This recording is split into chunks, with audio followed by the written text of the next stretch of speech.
génnaat na di remettre en cause déjà la démission de l'ancien président de l'Assemblée nationale El Malick Ndiaye man je pense que ñoom ils sont peut-être dans la mauvaise foi ak enfumage médiatique c'est-à-dire que règlement intérieur bu Assemblée nationale moom moo wax ni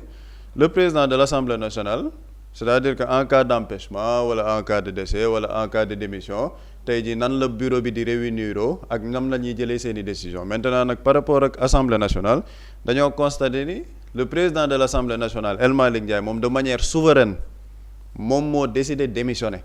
c'est-à-dire que kenn xupp ko kenn forcé wu ko il y a pas de forcing institutionnel amul benn demande boo xamante ne def nañ ko moom moo décidé de manière souveraine mu ne dafa démissionner léegi bu démissionner après lan mooy nekk la suite parce que coow li yëpp foofu la nekkee maa ngi gis Aïssata Tall Sall naan démission bi jaarul yoon parce que dafa ne démission bi da nga ci war a informer à l'Assemblée nationale déedéet quand le président de l'Assemblée nationale démissionne il informe le bureau de l'Assemblée nationale par la suite c'est le bureau de l'Assemblée nationale moom mooy convoquer une réunion dirigée par qui par le premier vice-président de l'Assemblée nationale te loolu boo koy leer da ngay dem nga xool le communiqué de l'Assemblée nationale du bureau de l'Assemblée nationale plutôt par rapport ak loolu boo xoolee communiqué bi kan moo ko signé docteur Ismaïla Diallo moom mooy kan moom mooy le premier vice-président de l'Assemblée nationale ci biir communiqué du bureau de l'Assemblée nationale dañu ne le bureau de l'Assemblée nationale informe qu'au cours de sa réunion tenue ce dimanche 24 mai 2026, les membres ont pris connaissance de la démission de la présidence de l'Assemblée nationale de monsieur Malick Ndiaye mu ne ñoom ci réunion bi nga xamante ni def nañ ko le dimanche 24 mai 2026 yëg nañ démission ci présidence Assemblée nationale bu El Malick Ndiaye le bureau en a pris acte et salué à l'unanimité le bilan du président Malick Ndiaye tout en appréciant à sa juste valeur ce geste hautement républicain ñu ne ñu ngi rafetlu à leur unanimité ñoom ñoo ci àndandoo rafetlu li nga xamante ni def na ko ak geste républicain bi nga xamante ni posé na ko conformément aux dispositions de l'article 124 du règlement intérieur de l'Assemblée nationale le bureau a également examiné la demande de réintégration du député Ousmane Sonko xëy na loolu après dinañ ci ñëwaat. Aussi, en application des dispositions de l'article 15 du règlement intérieur, Dr Ismaïla Diallo, premier vice-président, a présidé la réunion de la conférence des présidents qui a suivi aussitôt pour fixer la date de la prochaine séance plénière. Donc lii communiqué bi dafa leer nañ par rapport ak li Tafsir Thioye doon wax ne le président de l'Assemblée nationale démissionnaire ne peut pas convoquer le bureau ba pare di démissionner. Le bureau a été convoqué par le premier vice-président, Dr Ismaïla Diallo. Le bureau a constaté la démission de El Malick Ndiaye après ci la ñu woo la conférence des présidents lan moo tax ñu mën a woo la conférence des présidents parce que boo demee dans l'article 15 du règlement intérieur de l'Assemblée nationale dañu ne en cas de vacance de la présidence par démission empêchement définitif ou décès le premier vice-président après avoir convoqué le bureau qui la constate en informe l'Assemblée moo ñuy delluwaat ci communiqué bureau assemblée nationale dañ ne bu fekkee ne président de l'assemblée nationale dafa démissionné wala mu am empêchement wala ñu am cas de décès le premier vice-président moom mooy convoqué bureau bi constaté cas de vacance bi après mu informé ci assemblée nationale mais loolu moo xew exactement parce que le premier vice-président moom moo convoqué réunion au bureau bi constaté ni il y a démission de El Malick Ndiaye après ci la ñu informé Assemblée nationale def la conférence des présidents celle-ci ne peut entamer aucune autre affaire il est procédé à l'élection d'un nouveau président sous la présidence d'un vice-président selon la procédure décrite au présent article tey lan la ñuy def au niveau de l'Assemblée nationale l'élection d'un nouveau président donc c'est-à-dire que toute la procédure réglementaire a été respectée du début à la fin donc li ci nekk noonu yëpp c'est de la manipulation surtout par rapport ak démission El Malick bi c'est prévu par la loi c'est prévu par le règlement intérieur ni ñu ko war a doxalee après cette démission lépp dañ ko respecter parce que premier vice-président bi Ismaïla Diallo moom moo convoqué le bureau constaté la démission woo la conférence des présidents définir seen planning ñu ne tey dañuy dem plénière pour élire le nouveau président de l'Assemblée nationale. Il n'y a aucune entorse par rapport au règlement intérieur par rapport à la loi amul dara luñ ci jalgati donc ñoom ñi ciy nekk di wax ñëpp dañuy bëgg nekk dans une manipulation te manipulation boobu tamit xëy na après dinañ ci ñëw ci réintégration Ousmane Sonko ak lu bëri liñ ci yëkkati.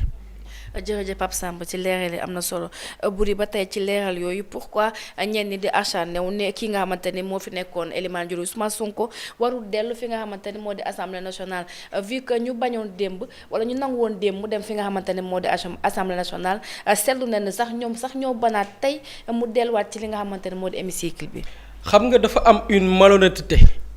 il faut oser le dire démb malheureusement on n'a pas fait d'édition spéciale mais fi ma toog sama bopp karaw yaa ngi taxaw tellement t'as mal leeral bi Pape Samba def kan moo indi coow li muy Tafsir Thioye on croit que il est honnête quoi en fait et dañu jàpp ni ci réew mag nga am yenn âge yi am na yoo xam ne war nga ko mën a jombale sa bopp d'accord naa nga bañ a xam mais Tafsir Thioye il est député à l'Assemblée nationale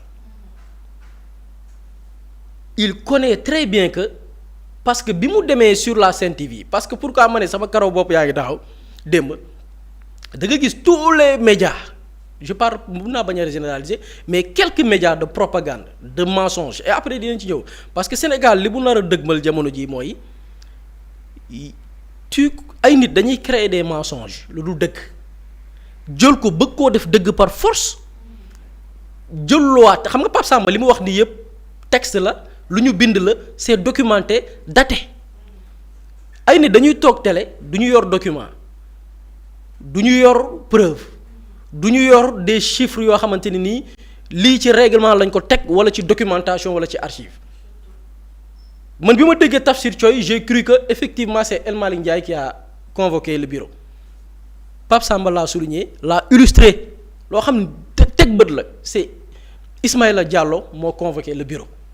moo informé le bureau même de la démission de l'ex-président de l'Assemblée nationale donc Tafsir Thioye bi mu demee sur le plateau de Sen TV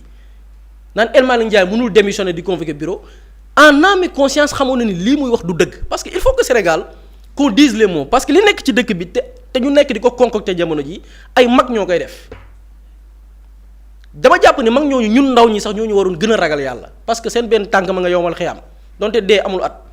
waaye cab njortu la rek looy gën di féete mag dund gi di la gën a sori mais da nga gis Sénégal ay mag Pape Samba souligne tout à l'heure Aïssata Tall Sall c'est des gens yoo xam ni ce qui est malheureux mooy xam nañ li texte yi wax xam nañ li règlement intérieur wax xam nañ li constitution wax mais ci seen coobare bopp dañuy dem di manipuler alors ñoo xool tey c'est-à-dire que c'est des gens yoo xam ni xam nga tey dañuy wax jàmm dañuy nekk di wax jàmm dëkk bi jàmm mais ñan ñoo bëgg fitna ci dëkk bi tey bi nga xëyee lan la médias yi commencé di véhiculer barricade nañ assemblée mais au nom de quoi lan amul pour dire information bi c'était pas vrai amul c'est-à-dire que suñuy autorité même bu fekkee actuellement composé guñ gouvernement bi mais même beneen gouvernement bu fi ñëwoon tamit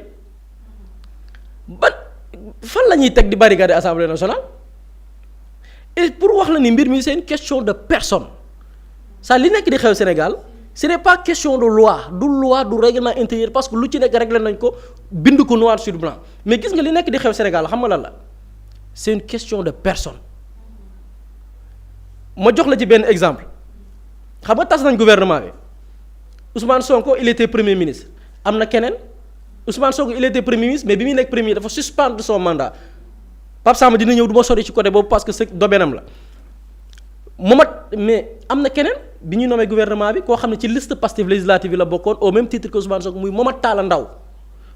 Ndao il était ministre de bi nga xamante ni nii secrétaire d'État auprès du ministre de l'urbanisme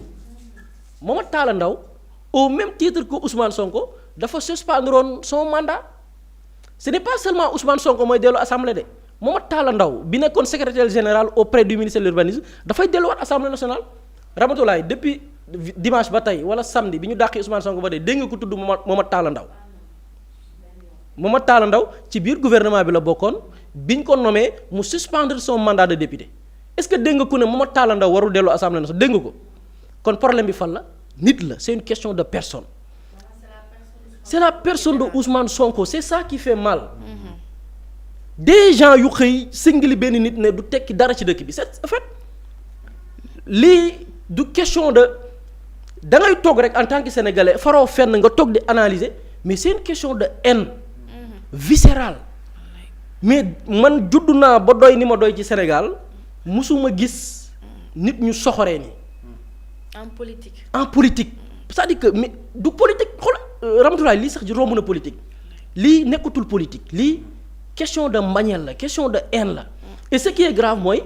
haine bi ay nit di développer ci seen xol dañu bëgg tey haine boobu noonu tey ñu bëgg ci sukkandiku pour déstabiliser ce pays quoi de plus normal li texte yi wax suspendre nga sa marché astafurlah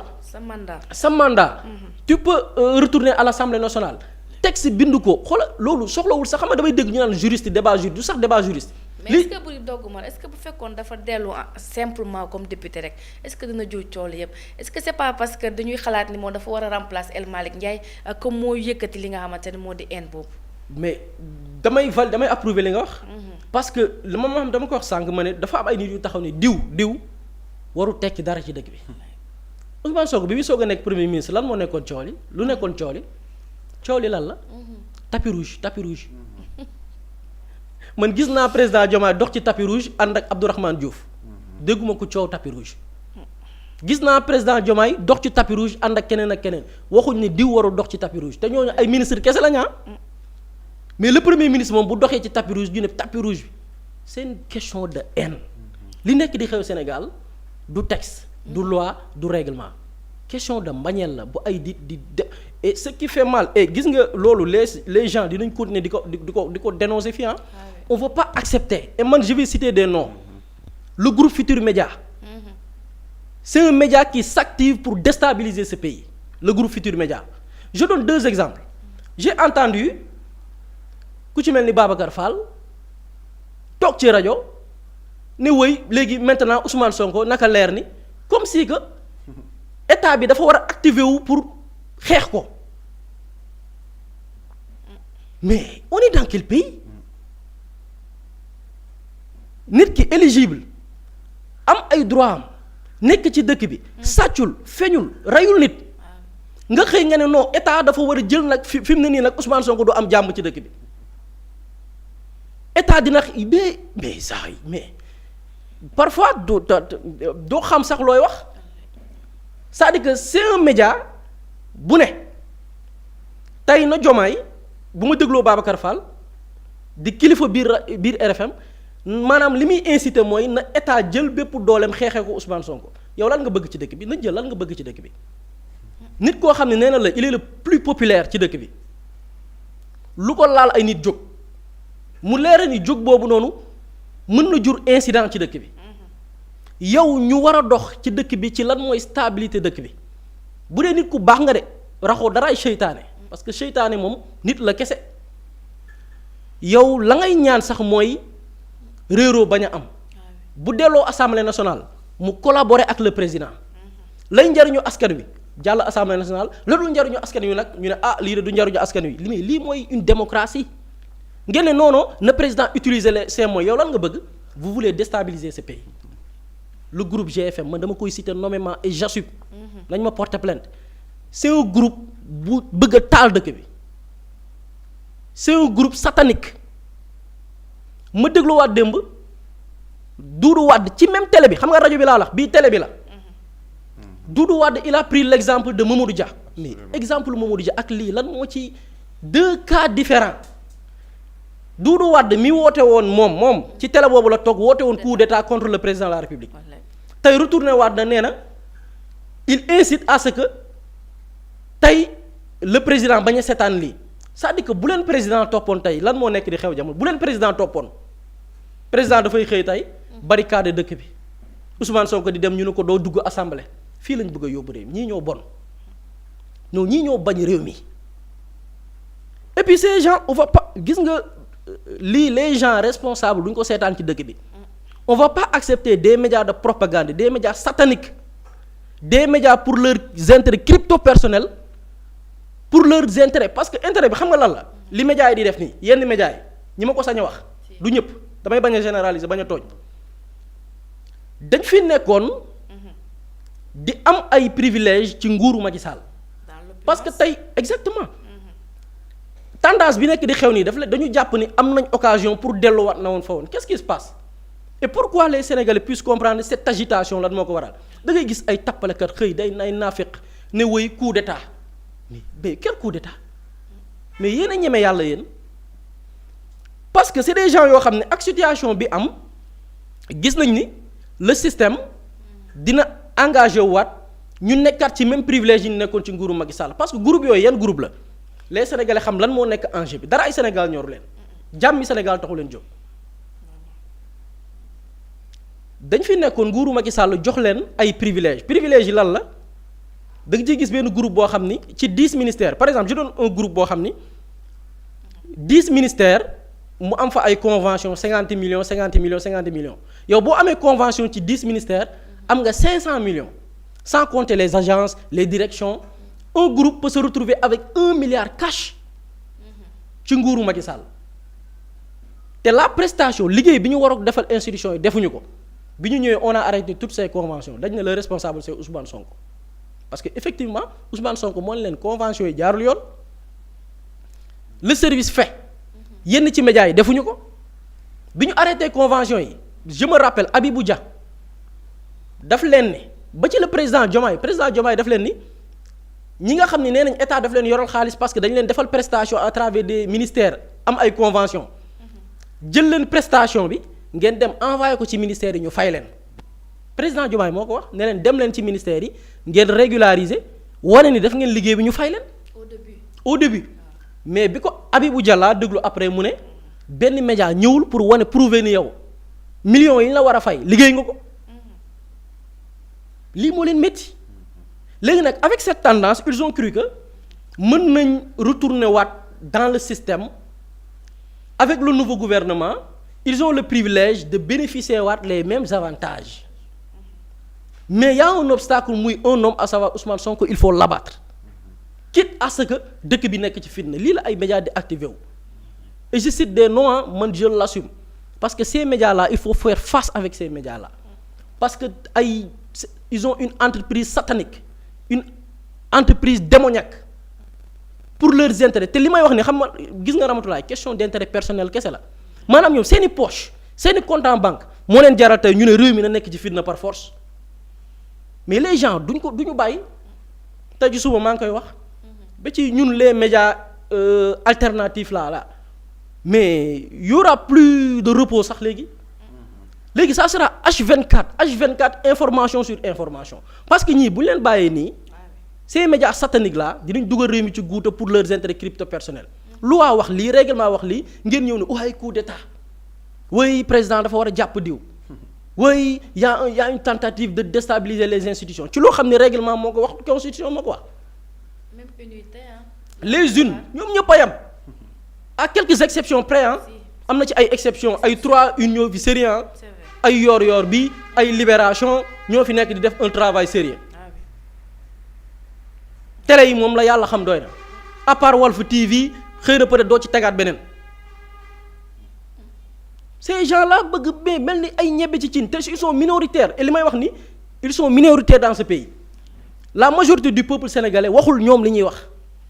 une minorité des gens qui ne représentent même pas 100 personnes dans ce pays yor seeni médias yor seeni politiciens tappalekat yor seeni société civile ñoo gën a fumiste ñu ci bari ñu ci bari ils sont dans une entreprise de fumisterie Sénégal société civile amatu fi. mais xoolal ñu bañoon ñu nangu woon dem mu dem assemblée nationale. imaginez Alioune Tine Ousmane Sonko dem élection législative mu ne Ousmane Sonko bu amee majorité dafa war a nekk président assemblée nationale. Ousmane Sonko ne leen damay dellu nekk premier ministre léegi Ousmane Sonko ñu dàq premier muy dellu assemblée nationale nga ne déedéet warul dellu assemblée nationale quelle est ta cohérence ana sa logique ana sa dëgg lii moo nekk di xew Sénégal lobby politique lobby affairiste lobby médiatique lobby société civile et les Sénégalais du ñu leen bàyyi ci entreprise de déstabilisation bi ñu nekkee les gens yi ci war a wax dinañ ko wax ba keroog ñu nekk ay nit. tout ça jërëjëf Boury am na solo Pape Sam bu fekkee amoo li nga xamante ni ngay yokk ci yëf yi rek ñu jàll ci li nga xamante ni moo di sujet bu njëkk bi. waaw ayca bismillah. ba tey rek si yow sax lay des mooy dikkaat Ousmane Sonko foofu ci assemblée.